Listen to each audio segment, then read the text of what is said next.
The Spontaneity Shop presents All British Comedy Explained with Abigoliah Schamaun and Tom Salinsky. Season 2, Episode 5, Hancock's Half Hour.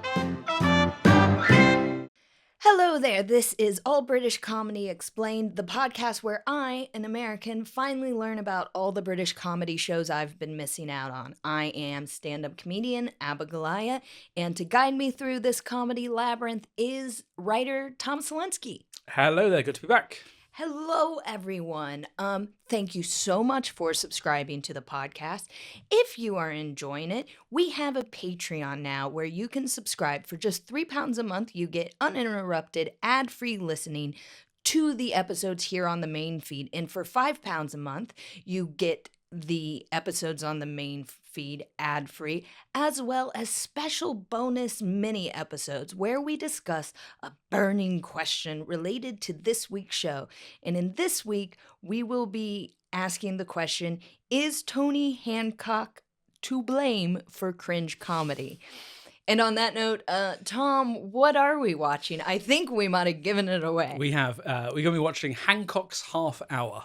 Okay, so tell me, so you mentioned last week that this is probably the OG, the original British sitcom. What year did this come out? So it began on radio in 1954, but we will be watching the TV series, which started in 1956. Okay. For context, that's the year that My Fair Lady opened on Broadway. A great musical. Wonderful. Grace Kelly married Prince Rainier of Monaco, and Marilyn Monroe married Arthur Miller. Oh, wow. And Britain is dealing with the Suez Crisis, which you might remember from The Crown. Oh, yes. The Suez Crisis. So it's a little bit of kind of end of empire stuff going on there. Mm-hmm.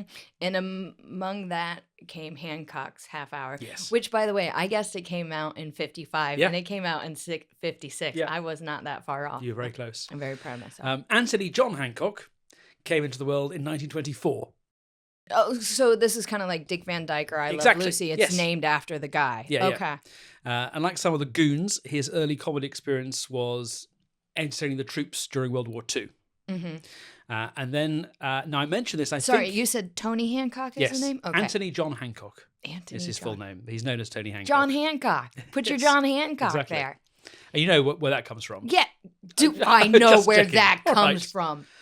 Jesus Christ. And Betsy Ross sewed the first flag. I know these things. If you want a real dad joke, then the other interesting thing about Tony Hancock is he's the only comedian whose name is composed of 4 body parts. Tony Hancock. That's a good one. That's a good one. I'm not sure it is. Now, I mentioned this in episode 0. People just unsubscribed, by the way. That's what just happened. Moving swiftly along. I mentioned this in episode 0. One of his early successes was as the foil to a ventriloquist's dummy on the radio. Okay, yeah. In a show called Educating Archie, which also gifted him the immortal catchphrase, flipping kids. Beautiful. I mean, catchphrases never make sense out of context. Yeah. So at the time, most radio comedy was quite like The Goon Show. Mm-hmm. So even if there was some sort of overarching... No, that was what was special about The Goon Show. But in structure, it often felt like little bits and pieces, sketches broken up by musical numbers. Mm-hmm. Even if there was supposedly some sort of overarching narrative, it never felt particularly propulsive. Mm-hmm. But there are 2 different kind of comedy trajectories, 2 different ways of approaching the business of being funny that kind of fan out from the early 1950s. So on the one hand, you have The Goon Show, which leads to Monty Python, which leads to the Day-to-Day, Vic and Bob, The Mighty Boosh, being surreal, being weird, being impenetrable. Mm-hmm. But Hancock's Half Hour takes a much more realistic and character-led approach, and that leads to Steptoe and Son and Dad's Army and Gavin and Stacey. Okay, so my guess is Tony Hancock is a dad doing his best, sort of. Not a dad, no, it's not domestic in that way. Okay. But, so what happened was, Hancock found 2 brilliant writers called Ray Galton and Alan Simpson. Finally, some normal Christian names. There you go. The two of them met each other in the late 40s, and they got a big break supplying gags for a now entirely forgotten radio comedian called Derek Roy. Okay. Nobody listening has ever heard of Derek Roy unless they are currently doing a PhD on early British radio comedy, I promise you. Okay. Now wait for all the angry Derek Roy fans to write in. Hancock had been a guest on one of the Derek Roy shows. He liked what he saw, and he asked Galton and Simpson to come and write a show for him. Okay. So what is a bit odd about this to modernise, and indeed is, because we're still on the radio version, you could call it a sitcom. There was a regular cast who played the same characters or variations on the same characters, but there wasn't a fixed situation. Sorry, I like that that's what you think is odd about this. What I think is odd is, and maybe this just says where I am in my own career, that a comedian just like looked at two writers and went, write me a sitcom. Yeah. Not the network, not a production company, but a comedian went, write this for me. Well, you have to remember that the BBC in those days was basically like a club. Yeah, that is true. And if you were in the club, you could kind of do whatever you wanted. Yeah. So back up real quick. Yes. Tony Hancock, so he's having these writers, but he started off performing for the troops. Yes. Is he a song and dance man like Morecambe and Wise? No. Is he a gag man? What was he doing in live performance? I think he was doing something we'd recognise as stand-up. Okay. He actually specialised in really obscure impressions. He busts some of them out in some of the television shows.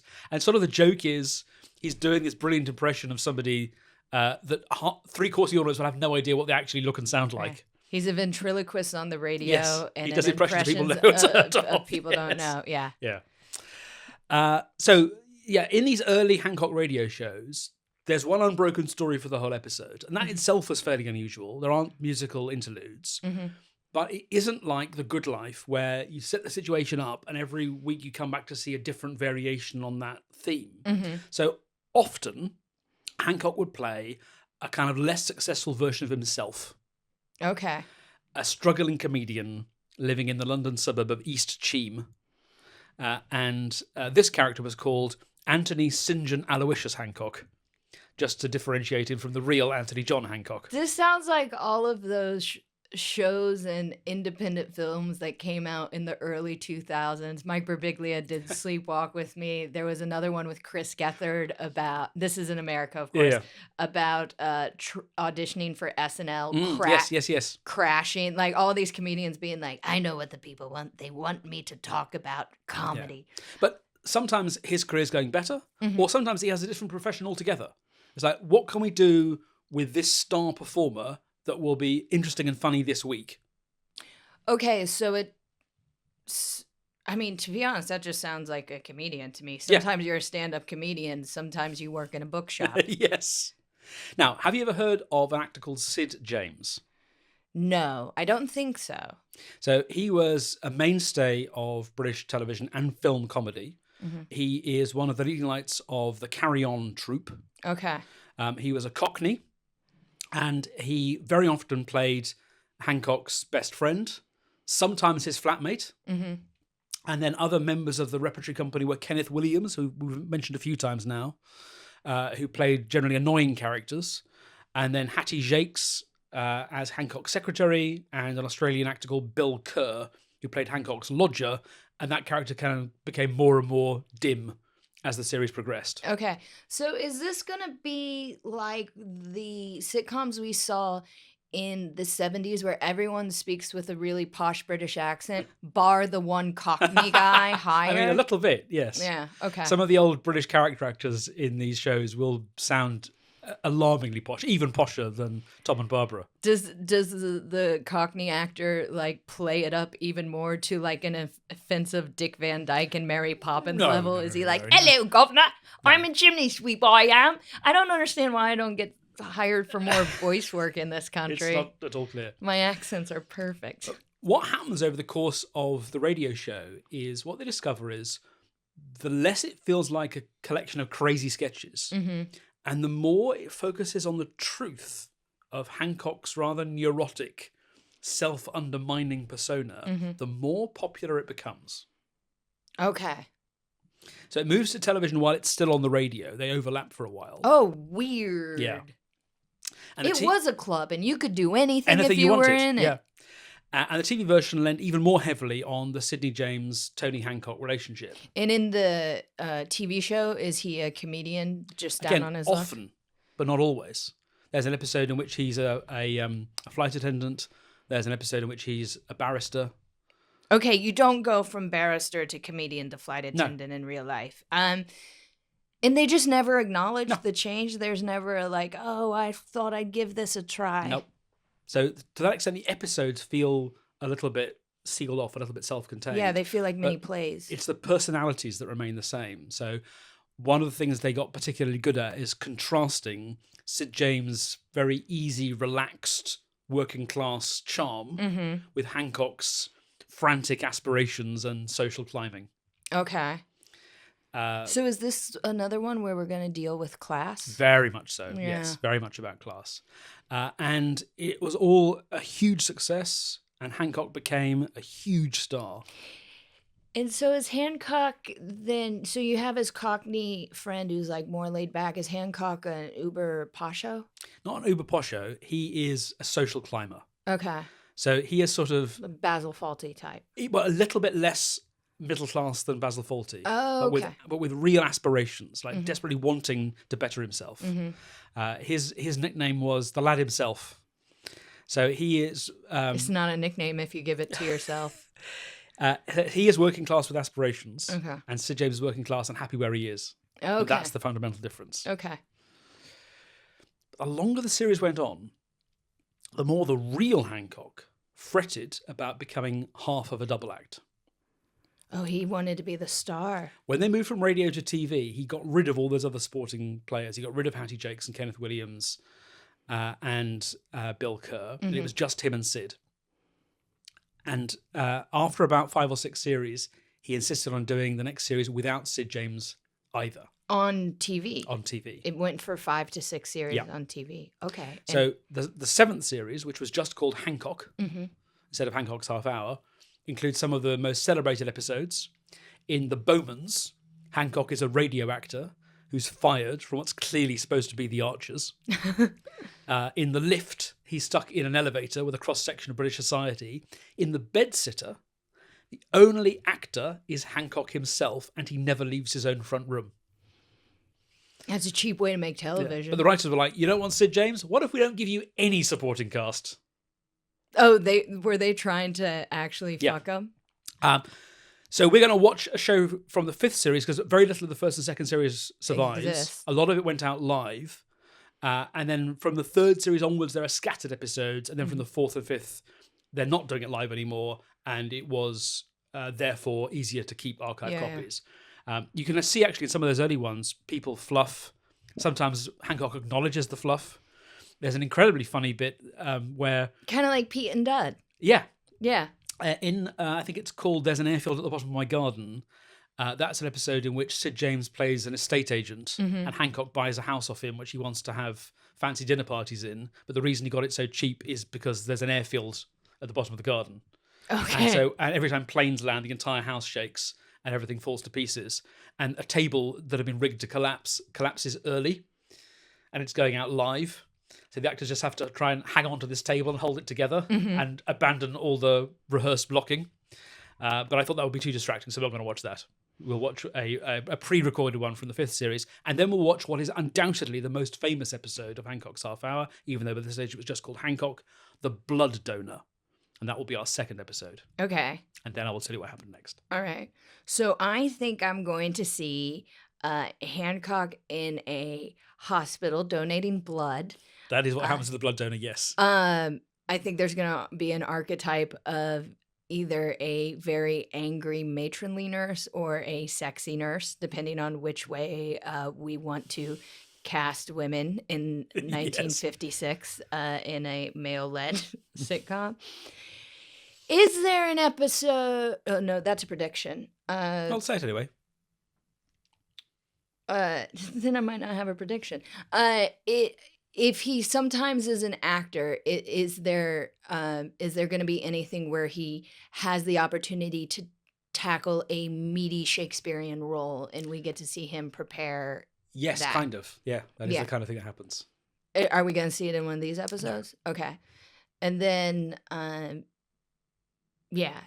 I'm picturing, and I think he's going to do a lot of funny voices, because you mentioned he did obscure voices. Oh, not funny voices. I think he's going to do voices. A little bit like Reginald Perrin, actually. A lot of this is going to turn on how you feel towards Anthony John Hancock, the actor, and Anthony St. John Aloysius Hancock, the character. All right. Because neither of them, as I've been sort of hinting at, neither of them is particularly happy. And that's sort of what makes the character so funny. Yeah. But also maybe not particularly likable. Well, we've discussed this. I'm in a place in my life right now where I need happy things because I am miserable and scared all the time. And that is why I need to only watch things be joyful. All right. Well, let's give this a go. I think I'm going to hate it. Let's do it.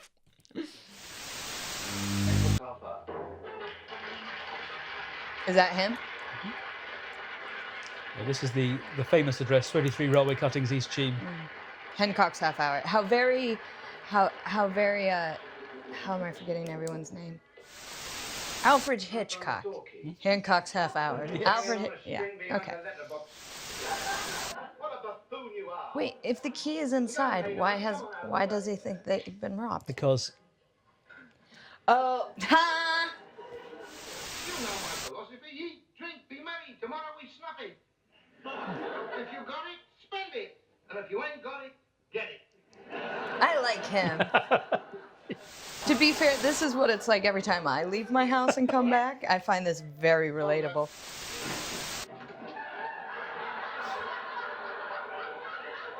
Oh, bread delivery.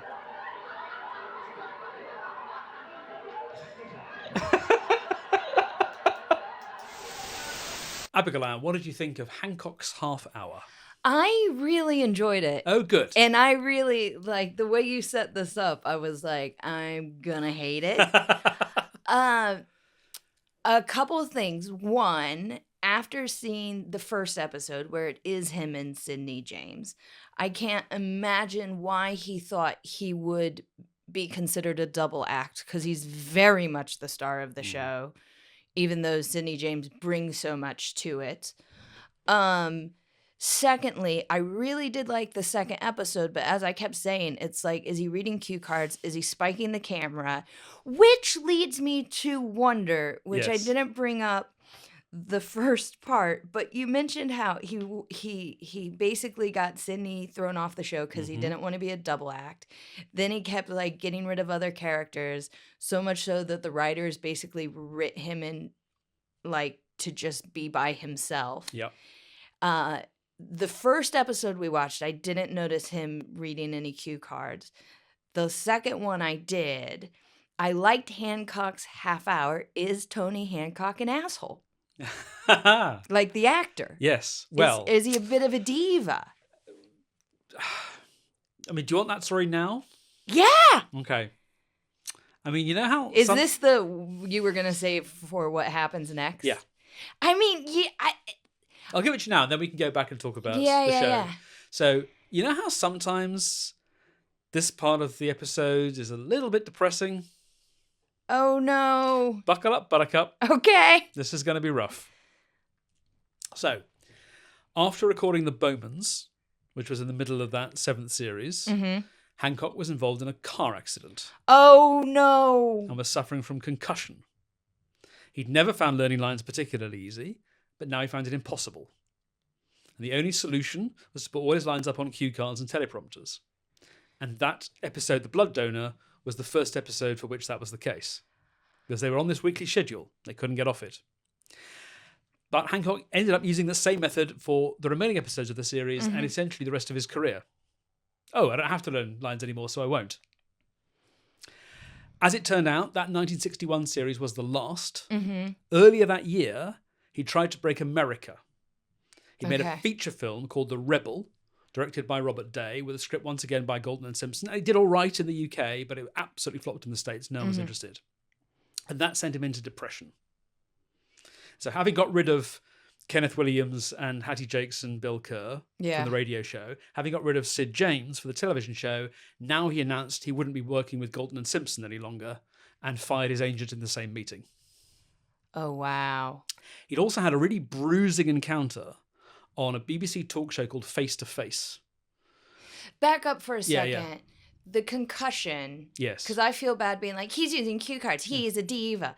Did the concussion wear off and he just chose not to learn his lines? Or did he like suffer long-term damage? I don't think he suffered long-term damage, but he discovered that he could give, he imagined, a brilliant performance without having to learn the lines, in which case, why bother? So remember, these are rehearsed like little mini plays over the course of a week, shot in front of the audience, straight through or as near as they can, because again, editing is in its infancy at this stage. Mm-hmm.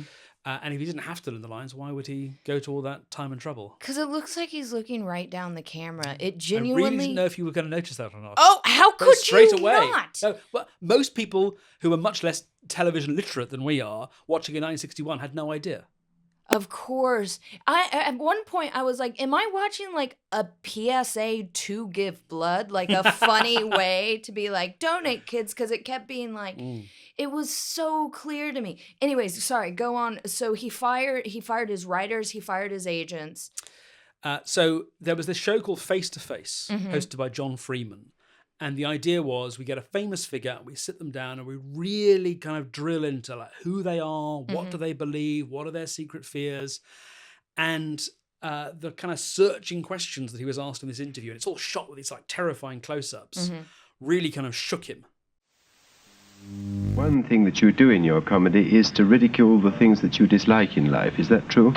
Yes, that also applies to the things you dislike in yourself. All right, well, now, what are they? Oh, I think a certain affectation. I mean, I know, for instance, I often find in a script things that I've said in all seriousness, which they later write up in detail and absolutely, which later turn out to be funny. If I've been angry or something like that, and I look at this and I think, yes, that's very funny, unfortunately. And exacerbated existing tendencies towards self-doubt and morbid introspection. Oh, no.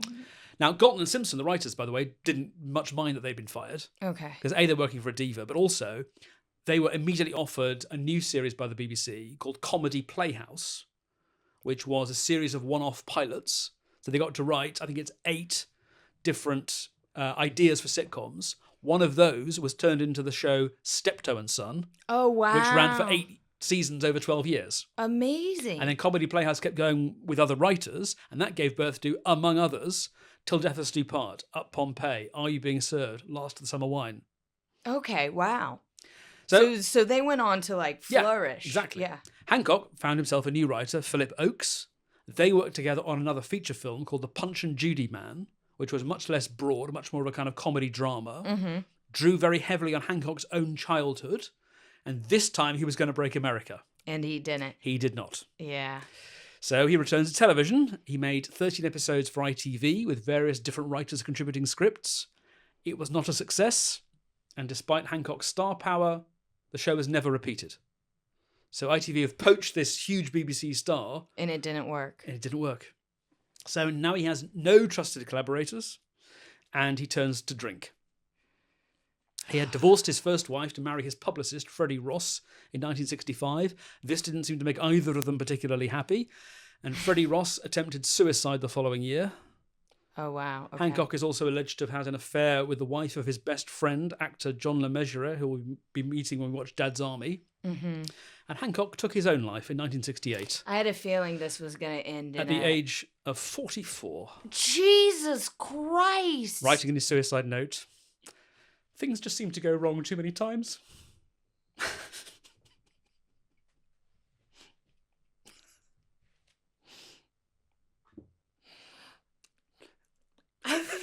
I feel bad being like, is he? I think he's an asshole, which clearly I think he was. I think he was kind of an asshole. And incredibly, are you crying right now? I don't blame you. I feel choked up, but I don't think I'm gonna cry. But then again, I didn't have to say it all out loud. So if you need a moment, by all means. It's going to make a really compelling reel. Enjoy the pain. No, it's a very, very sad story. He was such a brilliant man. One of the things that always strikes me when I watch these TV episodes is his face is so expressive, and even on that grainy, it's a film copy of a 405 line television recording. You can see every little muscle twitch revealing so much. And he started out on radio. He was a huge radio star, which seems impossible. Watching those couple of feature films he made, you get enormous benefit from seeing him in 35mm and beautifully restored now on Blu-rays. And he was in a few other British comedy films around the same time as well. But he's such a star. He so holds the camera. Yeah. But he's not a matinee idol by any means. I mean, it sounds to me like he was a difficult person to work with, and that difficulty was 100% fueled by complete insecurities. Because, of course, I mean, if you think about people who have been great collaborators with their co-stars and or writers, those people constantly lift each other up.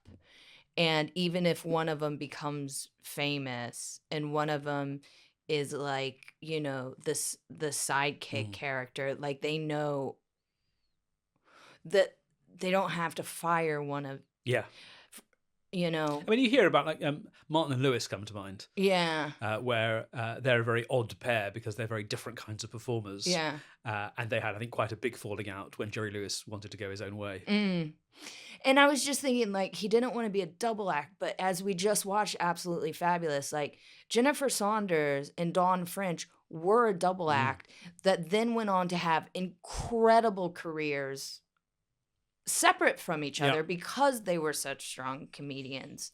So why is it so bad to work with someone you work well with? Yeah. And like I said, Sid James is a mainstay of the Carry On films, had been in television sitcoms in his own right, both before this and after this. So, it was paranoia. It was a kind of weird combination of perfectionism on the one hand and chronic self-doubt on the other. Yeah. Wow, I really thought as you started to explain it, I felt like death by suicide might be in the back of this, but you kept talking, so I was like, maybe not. But 44. First of all, how old is he when we're watching him? He said 35 or 36. He's right? around that, yeah. He's mid to late 30s. That is a hard 35. 1955. Yes. People age differently, man. Yeah. I thought the scene in the lunchroom was hysterical. And I also felt myself feeling really sorry for him that he wasn't eating, even though, like, I feel like in that scene, he's like pinching his pennies, but it's because he went on a big trip. And he is a BBC darling. Like, as a character in the show, they're like, oh, you can't go eat at a place like this if you're having meetings with people. And even though he's like high status and he's at a lunch counter, I was just like, poor man just can't get his food. And like I say, the backstory in terms of how successful and affluent he is would vary. The premise would change episode to episode depending on what the needs of that particular story. But generally, he was seen as a rather less successful version of himself. Yeah, because he was one of the most highly paid comedians on British television, I bet. if not the highest. I did like the fact that they come in and of course they realize the milk delivery was never told not to come. All of his mail delivery, the lights are on this, and then the TV turns on, which made me be like, oh yeah, TV wasn't 24/7. Because if you left the TV on for a week, you'd walk in. Yeah. I did really, really enjoy it. It's very primitive. It is, but and that's both in terms of how it looks and in terms of how it's constructed. I mean, that first one we watched is 5 scenes over half an hour, something like that. A bit like Absolutely Fabulous. The characters are strong enough that it can just play out like that. Yeah. But the difference is that was how television had to be shot because there are no pre-film sequences, there are no cutaways. Occasionally they would cut to little bits of B-roll or something, but that was about all you could do. Television production was so limited, so you have to just focus in on getting absolutely everything out of this one situation because you aren't going to have an elephant. Yeah. You can't even do those editing tricks that they're doing in Reginald Perrin, let alone all the crazy camera angles that you get in even the earliest episodes of Absolutely Fabulous. Yeah. I mean, the one cutaway we got was in the second episode where they have the ambulance coming down, which was quite jarring when it happened, because it's such an interesting cutscene, because once he got home, I was like, where do we go from here? And he has a conversation on the phone, and then he starts to, and it was like, cut the bread. Yeah. But we don't see a reaction to the injury. No. I don't know. There's just so much comedy gold in the idea of you cut your hand. And again, that's partly, you have to imagine how this is being shot. They didn't have the special effects to do it. And even if they had, there would have been no opportunity to rig it. So it is very likely, I'm not 100% certain of this, because it is possible that there was a recording break, but it's quite likely that in the time it took for that bit of ambulance film to play, Hancock, the actor, had to slip that cast onto his arm, walk across the studio to the other set, get into bed, and be waiting when that piece of film finished so the camera could pick him up again. Like doing a play. Yeah. By the way, so in the second show about the blood giving, his friend who he makes in recovery, who's like just kind of like whimsically sitting there. Who is, by the way, part of a little kind of Hancock rep company of actors. He's called Hugh Lloyd, and once again, he's in like pretty much every comedy show being made on British television around this time. When they first start talking, it feels like such a British conversation because it's so surface level. But the more they talk, and the way he was just like sitting there leaning on his arm, like so lackadaisical, I was like, I think he wants to fuck Hancock. Just two sweet men in a bed having a sweet conversation. I was getting vibes. I thought he was into him. I don't know. And I love the way that the conversation descends into cliches. And the more cliches they recite, the more impressed with each other they are. Exactly. It's delightful. It felt like flirting, though, to me, because they're like... whereas, for example, Eddie in Absolutely Fabulous has pretensions which are about wealth and fame and being the centre of attention. A lot of Hancock's pretensions are intellectual. Yeah. He believes himself to be a great thinker, and he absolutely is not. Yeah. But that mismatch between the way he sees himself and the reality is at the core of so many of these British sitcom characters. Again, you see it in Fawlty, you see it in David Brent, as played by Ricky Gervais. That gap between how I see myself and how the rest of the world sees me. Yeah. But this is so early. Like, there are a handful of other shows that are sort of saying, well, am I not a British television sitcom? But none of them are quite right either. Like, they feel more like variety, or they feel more like comedy drama, or there's no studio audience. But Hancock is clearly recognizable as a British television sitcom, and it's almost certainly the first. So we listened to The Goon Show in season 1 because it is a game changer. It is a landmark. Hancock's Half Hour was at the same time. Would you consider it a landmark as well? If I mention Hancock's Half Hour to other British people, are they going to remember it? Yeah. And again, it was repeated a lot when I was growing up in the 80s and 90s. Those shows, particularly The Blood Donor. By the way, just before we come back to that, any lines stand out particularly from The Blood Donor?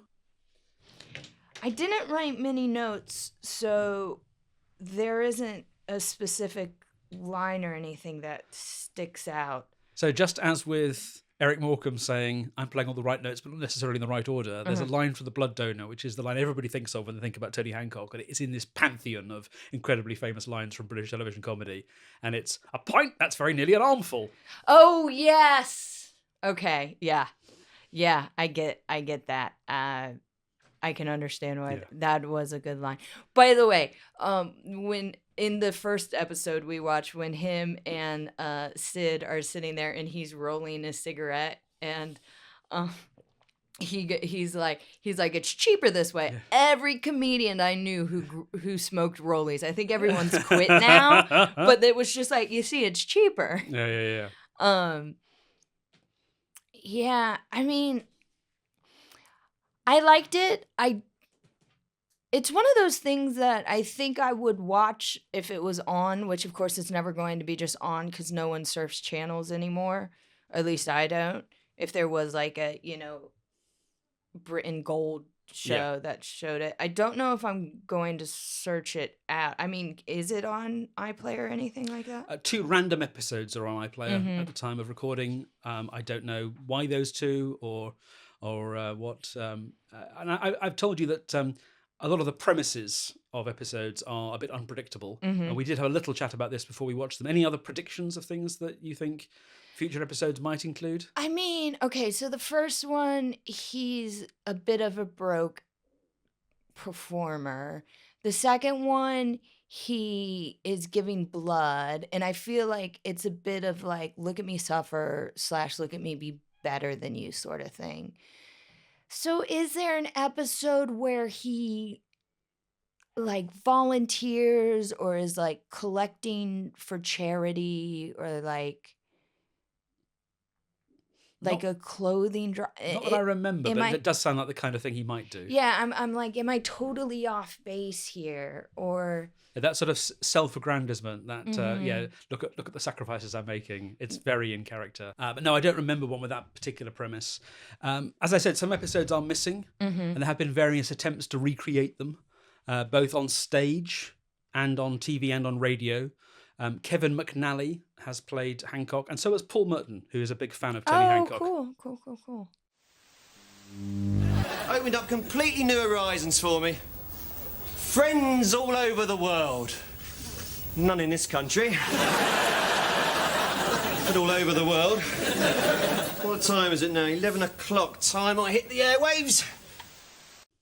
Yeah, what are some other premises then? So in one early episode, the earliest surviving one is just about him going on holiday, on a skiing holiday. Okay. And then finding he has to share a hotel room with 2 other people. Okay. And not getting on well with them. And I think I mentioned one where he mysteriously has a job as a barrister and is hopeless at it. Makes a big impassioned speech about what a terrible crook is on the stand and sits down and needs to be told he's supposed to be acting for the defence. That kind of thing. Amazing. Yeah. There's one where he and Sid ropes him into making a feature film, but it turns out barely has any budget for all the big battle scenes. So it's all been done on a shoestring. Okay. But it gets even after it goes to TV, you can see this progression to more and more character stuff. The second one, the blood donor, is really just about how he feels about being a blood donor. Yeah. It doesn't even need the premise of they've forgotten to cancel the milk and the bread in order to make something funny happen. I mean, it is like absolutely fabulous as it's like a character study with like a vague idea that stitches it together as a situation, but the situation, it could be anything. You just want to see Hancock-ing it. Yeah. I really liked it. I want to put it on the shelf of fame, but it's like, what do you take off? Yes. All right, tricky one, isn't it? Because I like everything that's on here. And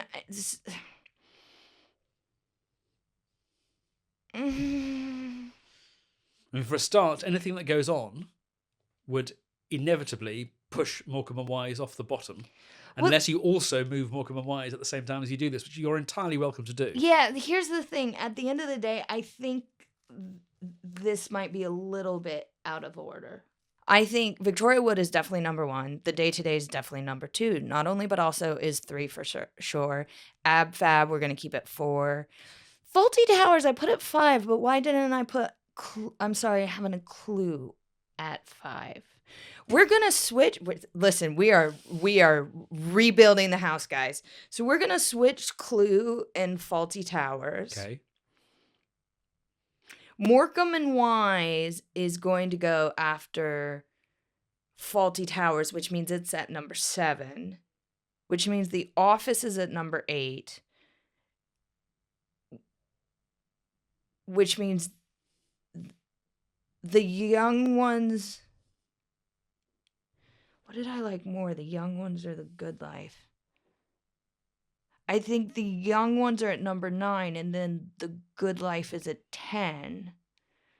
So if we're going to shift something off to put Hancock on, we'd shift off The Good Life, which makes me feel cooler. But I liked The Good Life. The Good Life does make me feel better. And now that I know how sad Hancock's story is, but I feel like he should be up there. What would you do if you were me? That's not how this game works at all. No. All right, we are going to shift The Good Life off. This has been completely a mess. The Good Life is now off the shelf of fame. We're going to put Tony Hancock on the shelf of fame. And I, as always, reserve the right to move stuff around. And then just to complete the thought from earlier, I think that I wouldn't call Tony Hancock a landmark in the same way. Oh, yeah, because sorry, I think what you see with Hancock's Half Hour is an evolution. Mm-hmm. So shows like The Office, shows like The Young Ones are so completely different from anything that's gone before. Mm-hmm. You know instantly that somebody is doing something wildly original. And Tony Hancock is just like still developing that persona that he built up on the radio and had been doing for 10 years already. Mm-hmm. So it doesn't feel ice water fresh in the same way. Yeah. But with hindsight, we can see, that's when all the pieces of the British television sitcom jigsaw were finally assembled. Mm-hmm. So it looks like a landmark in hindsight, but it didn't feel like it was breaking the rule book, tearing up the rule book at the time. Okay, I've changed my mind. Hancock's Half Hour is off the shelf of fame, and we're keeping The Good Life up. Because the more I think about it, the more I think that watching Hancock's Half Hour is just going to make me sad. I'm sorry about that. I wish there was a way of doing this podcast which didn't involve telling you all these awful stories, but sadly, if it's my podcast, there just isn't. It's, one, not your fault. Two, thank you for sharing it. But also, there's something about Hancock's Half Hour that, again, makes me feel melancholy. Like, even that I'm like, do I want to watch this? And does it make me feel melancholy because it's a troubled person? Or if it's because I really do worry about idiots trying to stand in line to get food yes. at a cafeteria. And on that note, listeners, just after this, Tom and I will be recording our Patreon special this week. A mini episode was Hancock's Half Hour, where cringe comedy started. You can check that out at the £5 tier on Patreon. And of course, we have a £3 tier where you get all of the episodes we record, but they will be ad-free listening. Now, next time, no such worries, because the next show we're going to watch is pure joy. Thank you! It's kind of a throwback to The Good Life in some ways. It's Dawn French as the Vicar of Dibley. This record, listeners at home, we do 2 of these at a time. This has been a beautiful day in London, which I have not gotten to go outside, and we have just watched some interesting, introspective, dark stuff, I feel like. Light stuff, but dark stuff. Okay, Vicar of Dibley. I can't wait. We'll start with Series 1, Episode 2, which is we'll skip the premise pilot. We'll get straight into the first proper episode. And then this was a show, and we'll obviously hear more about this next time, which ended up doing occasional specials rather than a long series. So there's actually quite a big gap between Series 1 and Series 4, but we'll also do Series 4, Episode 1, which I think is the show absolutely operating at its peak. I cannot wait.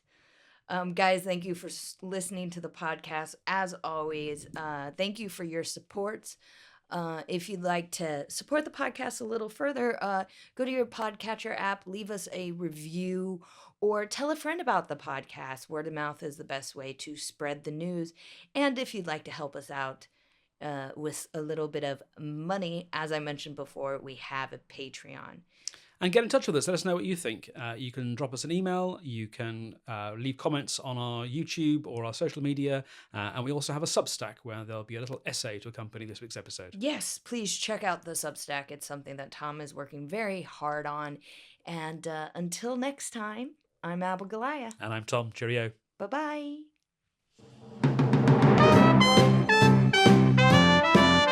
You have been listening to All British Comedy Explained with Abigoliah Schamaun and Tom Salinsky. It was a Spontaneity Shop production for the internet. Find us online at allbritishcomedy.com, join our Facebook group, sign up to our mailing list, or follow us on Instagram or TikTok. Join us next time for Season 2, Episode 6, The Vicar of Dibley.